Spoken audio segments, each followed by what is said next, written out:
말씀 보도록 하겠습니다. 오늘 우리 함께 읽을 말씀은 출애굽기 32장 1절에서 10절까지 말씀입니다.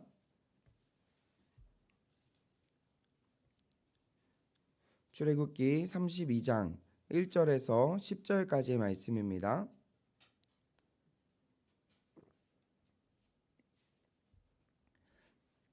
출애굽기 32장 1절에서 10절까지 우리 한 절씩 교독하고 마지막 절 같이 함께 읽도록 하겠습니다. 제가 먼저 읽겠습니다. 백성이 모세가 산에서 내려옴이 더딤을 보고 모여 백성이 아론에게 이르러 말하되 일어나라 우리를 위하여 우리를 인도할 신을 만들라. 이 모세 곧 우리를 애굽 땅에서 인도하여 낸 사람은 어찌 되었는지 알지 못함이니라.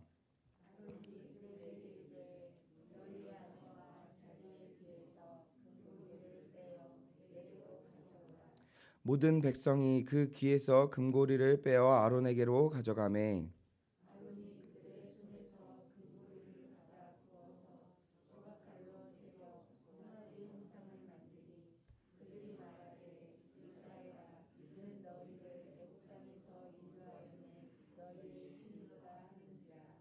아론이 보고 그 앞에 제단을 쌓고 이에 아론이 공포하여 이르되 내일은 여호와의 절일이니라 하니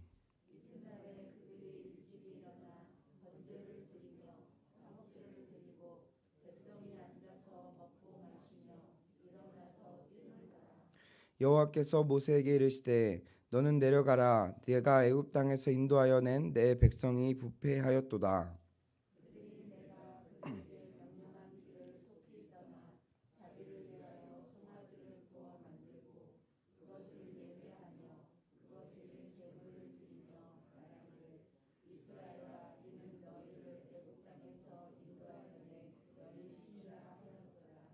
여호와께서 또 모세에게 이르시되 내가 이 백성을 보니 목이 뻣뻣한 백성이로다. 그런즉 내가 하는 대로 두라. 내가 그들에게 진노하여 그들을 진멸하고 너를 큰 나라가 되게 하리라. 아멘. 오늘 우리는 기다리지 못하는 자라는 제목으로 말씀의 은혜를 나누어 보려고 합니다. 오늘도 이렇게 새벽을 깨워 말씀의 자리, 기도의 자리 나오신 우리 모든 성도님들을 주님의 이름으로 축복합니다. 요즘 우리가 살아가고 있는 이 시대는 빠른 것을 추구하는 시대입니다. 특히나 우리나라는 다른 나라들보다도 유독 기다리는 것을 참 어려워하는 것 같습니다. 그런데 중요한 것은요, 우리의 삶 가운데 보통 문제가 발생할 때는 기다려서 문제가 생기기보다는 기다리지 못해서 문제가 생기는 경우가 참 많다라는 것입니다. 조금만 더 참고 기다렸으면 더 좋은 결과가 있었을 텐데 기다리지 못해서 잘못된 선택을 하는 경우가 종종 있는 것 같습니다. 오늘 우리가 함께 읽은 이 말씀에 나오는 이스라엘 백성들도 마찬가지였습니다. 그래서 저는 오늘 함께 읽은 본문 말씀을 통해서 기다리지 못했던 이스라엘 백성들의 모습을 통해서 하나님께서 우리에게 무엇을 말씀하고자 하시는지 살펴보려고 합니다. 오늘 우리가 함께 읽은 이 출애굽기 32장의 말씀의 배경을 먼저 살펴보자면 이전에 출애굽기 24장 15절 말씀에서 하나님께서는 이스라엘 백성들의 지도자인 모세를 시내산으로 부르게 됩니다. 그리고 그곳에서 모세는 40일이라는 긴 시간 동안 하나님의 말씀을 듣게 되었습니다. 즉 출애굽기 24장 15절부터 출애굽기 31장까지의 말씀은 하나님께서 시내산에서 모세에게 말씀하시는 장면이라고 이야기할 수 있습니다. 그렇다면 하나님께서는 이 40일이라는 시간 동안 모세에게 어떠한 말씀을 하셨습니까? 우리가 지금까지 말씀을 통해서 살펴봤듯이 성막을 짓는 방법과 성막에서 드려야 할 제사, 그리고 제사장을 세우는 법과 또 제사장의 직무에 대해서 이 40일의 시간 동안 모세에게 말씀하신 것이었습니다.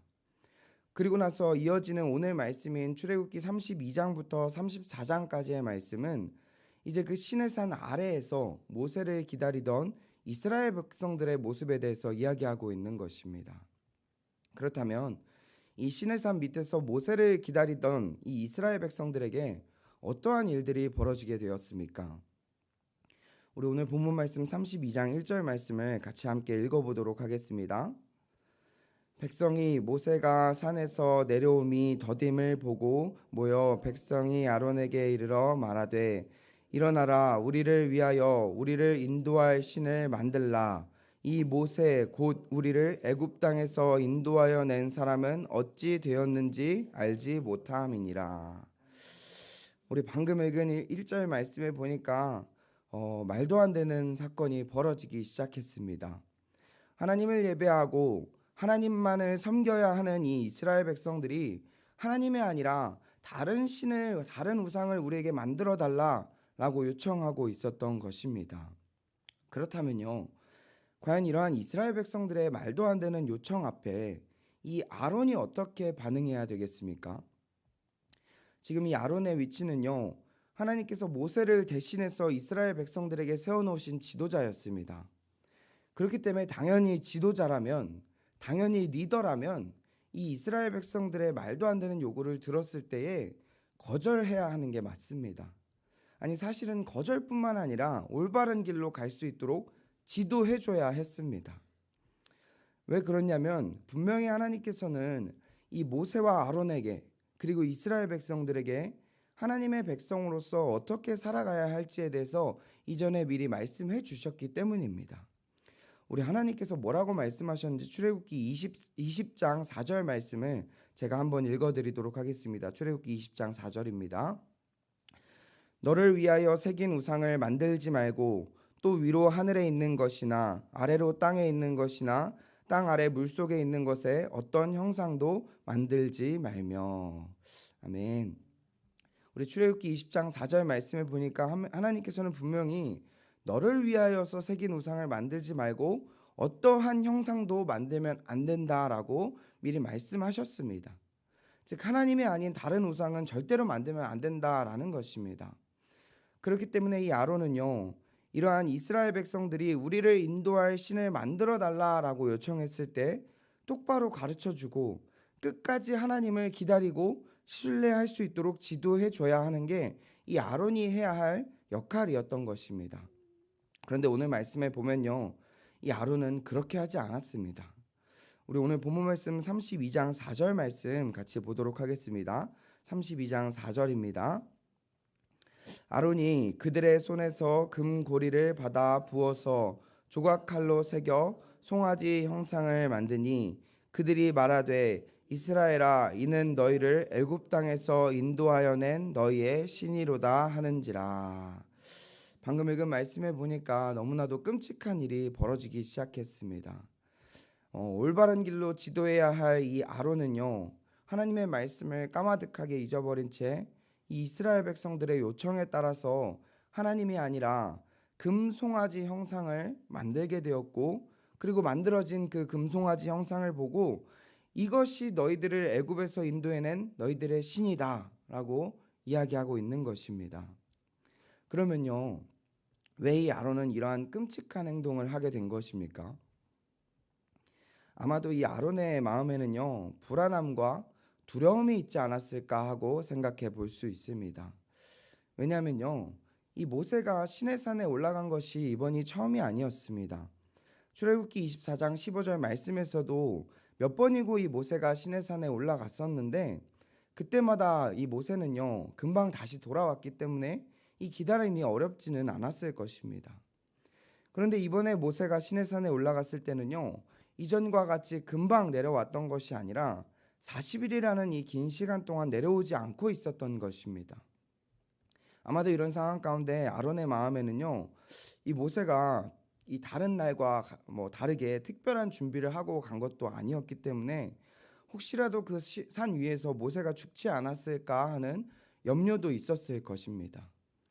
그래서 이 아론은요, 이 시간들을 보내면서, 이 두려움과 염려의 시간을 보내면서 이스라엘 백성들이 찾아와서 우리를 위해 신을 만들어 달라라고 하니까 이 판단력이 흐트러지게 된 것입니다.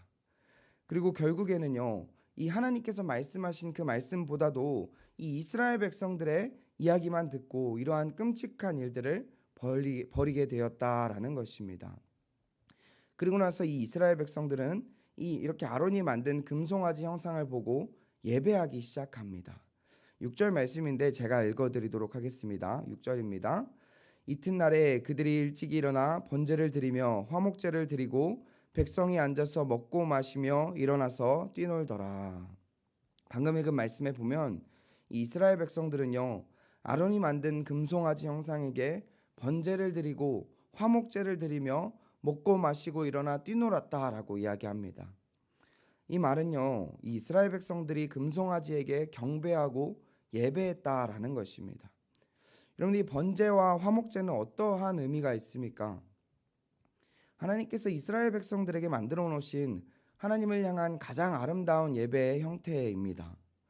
그런데 이 하나님께서 만들어 주신 이 가장 아름다운 예배의 형태를 하나님이 아니라 이 인간이 만들어 놓은 우상에게 하고 있었다라는 것입니다. 그리고 특히나 여기서 이야기하는 이 이스라엘 백성들이 일어나서 뛰놀았다라는 의미를 살펴보면 이 이방 종교 축제의 전형적인 모습이다라고 이야기를 하는데, 여기에는 필수적으로 이제 난잡한 성행위가 수반되었다라고 이야기를 합니다. 즉 하나님께서 이스라엘 백성들에게 주신 가장 아름다운 예배의 형태인 이 번제와 화목제를 드리면서 이방 종교의 예배의 모습 중에서도 하나님께서 너무나도 싫어하는 음란의 행태들이 이스라엘 백성들 가운데 나타나고 있었다라고 이야기하고 있는 것입니다. 그러면요, 이러한 이스라엘 백성들의 끔찍한 모습을 보고 하나님은 어떻게 반응하십니까? 우리 9절과 10절 말씀을 같이 함께 읽어봤으면 좋겠습니다. 9절과 10절입니다. 여호와께서 또 모세에게 이르시되 그런즉 내가 하는 대로 두라. 내가 그들에게 진노하여 그들을 진멸하고 너를 큰 나라가 되게 하리라. 아멘. 방금 읽은 말씀에 보니까 하나님께서는 이런 끔찍한 일들을 벌였던 이스라엘 백성들을 향해서 목이 뻣뻣한 백성이여 이들을 진멸하겠다라고 말씀하고 계십니다. 여기서 이 목이 뻣뻣한 백성이라는 의미는 교만하다라는 의미입니다. 사실 목이 뻣뻣하다라는 단어는, 이 표현은요, 사람에게 쓰여진 표현보다도 소나 말에게 쓰이는 표현이었다라고 합니다. 즉 주인의 말을 듣지 않고 자기 마음대로 하려고 하는 소에게 이 농부가 이 말 안 듣는 악한 소와 같다라는 표현입니다. 즉 하나님께서는 이 말씀을 듣지 않고 자기 마음대로 하는 이 이스라엘 백성들을 향해서 교만하고 악한 자들아 라고 말씀하고 있는 것이었고, 더 나아가서 하나님이 이들을 진멸하시겠다라고 하시는데 이들과의 관계를 끊어버리시겠다라는 것입니다. 여러분들, 하나님께서는요, 이전까지 이스라엘 백성들을 출애굽시키시고 광야 가운데 인도하시면서 한 번도 이렇게까지 이야기한 적이 없었습니다. 계속 불평하고 원망하는 그런 수많은 시간 속에서도 단 한 번도 하나님께서는 이렇게까지 세게 이야기한 적이 없었습니다. 그런데 이번 사건을 통해서 하나님께서 분명하게 이야기하시는 것이 내가 이들을 진멸하겠다, 내가 이들과의 관계를 끊어버리겠다 라고 말씀하고 있는 것입니다. 그러면 왜 하나님께서 이렇게까지 이스라엘 백성들에게 진노하게 된 것입니까? 그것은요, 이 이스라엘 백성들이 하나님과의 언약을 파기했기 때문입니다. 하나님의 언약 백성으로 불러주셨음에도 이 이스라엘 백성들은 하나님의 언약을 자기 마음대로 파기하고 자기들의 마음대로 행동했기 때문이다라는 것입니다. 그래서 하나님께서는요, 이번 사건을 통해서 내가 이 목이 곧은 교만한 백성들과 이제 그만하고 다시 모세 너와 새롭게 펼쳐가겠다라고 말씀하신 것입니다. 그리고 나서 오늘 본문 말씀의 내용은 끝이 나게 되는데, 사실 오늘 말씀 이후에 이러한 하나님의 진노하심을 보게 된 모세는요, 하나님 앞에 중보자로 서게 되고 하나님의 그 화를 풀어드리게 되고, 하나님은 또다시 이 배신했던 이스라엘 백성들을 용서하게 되는 것을 볼 수 있습니다. 그렇다면 저는 오늘 말씀의 내용만을 가지고 오늘 말씀을 정리하면서 오늘 우리에게 주신 하나님의 말씀이 무엇인지 두 가지로 정리를 하고 말씀을 마치려고 하는데요. 첫 번째입니다. 첫 번째는 하나님께서는 우리에게 하나님을 끝까지 신뢰하며 기다리는 자가 되길 원하신다라는 것입니다. 여러분들, 이스라엘 백성들의 실패는 기다리지 못했기 때문입니다. 분명히 이스라엘 백성들은 하나님의 일하심을 보았고 경험한 자들입니다. 조금만 더 기다리면 되는데 이들의 마음 가운데 불안이 찾아온 것입니다. 두려움이 찾아온 것입니다. 그리고 결국에는 하나님이 아니라 눈에 보이는 세상을 의지하기 시작한 것입니다. 여러분들, 우리의 신앙생활도 마찬가지입니다. 기도했는데 바로 응답이 오지 않을 때, 문제가 바로 해결되지 않을 때, 상황이 한 번에 변화되지 않을 때에 우리는 쉽게 이런 생각을 하게 됩니다. 하나님 지금 어디에 계십니까? 왜 제가 기도하는데 응답이 없으십니까? 라고 기도하고 생각할 때가 있습니다. 그렇지만 우리가 기억해야 할 것은요, 하나님은 우리를 위해서 응답하지 않고 일하시지 않는 분이 아니라 우리가 기다리고 있는 그 기다림의 시간 속에서도 하나님은 여전히 일하고 계신다라는 것입니다. 여러분, 하나님께서 이스라엘 백성들의 기다림의 시간 속에서 쉬고 계셨습니까? 아닙니다. 모세를 통해서 이스라엘 백성들이 정말 하나님의 백성으로서 어떻게 살아갈 수 있을지에 대해서 그 방법을 말씀하고 계셨습니다. 우리도 마찬가지입니다. 우리의 삶의 문제 가운데 어려움이 찾아올 때에 우리는 끝까지 신실하신 하나님, 우리를 지금까지 인도하시고 이끌어 가고 계시는 그 하나님을 기다리고 신뢰함으로 나아가야 한다라는 것입니다. 사랑하는 우리 성도님들, 정말 우리의 삶 가운데 우리를 인도하시는 하나님, 여전히 우리를 위해서 일하고 계시는 하나님을 끝까지 믿음으로 나아가는 우리 모든 성도님들 되시길 축복합니다. 두 번째입니다. 두 번째는 하나님 앞에 깨어있는 자가 되라라는 것입니다. 사실 오늘 말씀에서 이 이스라엘 백성들이 기다리지 못해서 하나님 앞에 죄를 지은 것도 있지만 지도자였던 아론이 깨어있지 못해서 이런 일들이 벌어진 것이기도 합니다.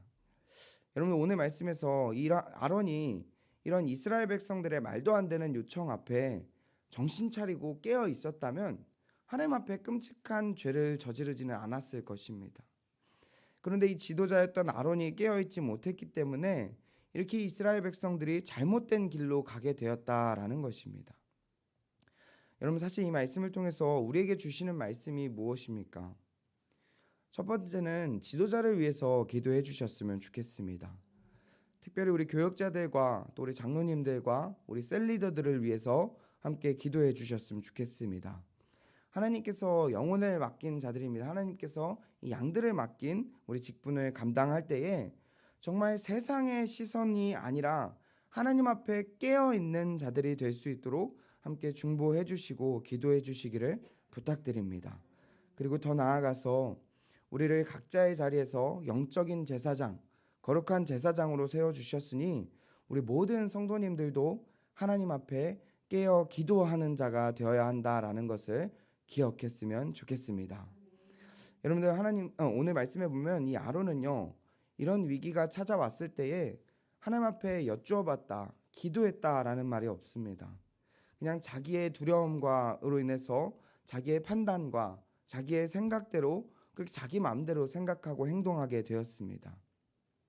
우리가 하나님 앞에 깨어있기 위해서 우리는 하나님 앞에 나아가는 자, 하나님께 여쭈어보고 기도하는 자가 되어야 한다라는 것입니다. 사랑하는 우리 성도님들, 오늘 말씀의 내용은 여기까지입니다. 오늘 말씀을 통해서 하나님께서 우리에게 주신 말씀이 있습니다. 우리의 삶 가운데 하나님의 일하심과 하나님의 응답이 더딜지라도 신실하신 하나님, 우리를 지금도 여전히 이끌어 가시는 하나님을 신뢰하며 믿음으로 기다리는 자가 되어야 한다라는 것입니다. 그리고 더 나아가서 하나님 앞에 기도로 깨어있는 자가 되어서 하나님의 뜻을 구하는 자가 되어야 한다라는 것입니다. 오늘 이 새벽에 우리에게 주신 이 말씀을 붙들고 하나님 앞에 나아가는 우리 모든 성도님들 되시길 주님의 이름으로 축복합니다. 기도하겠습니다.